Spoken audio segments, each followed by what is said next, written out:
Meaning of icon. Icon. Icon.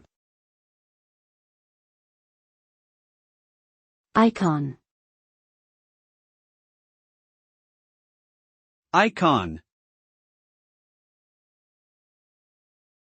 Icon refers to a symbol or image with great symbolic significance. It is often used in religious contexts to represent a deity or sacred object.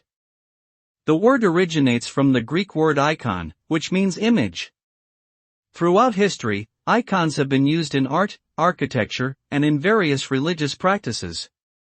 Due to their spiritual and cultural significance, icons are often objects of deep reverence and devotion.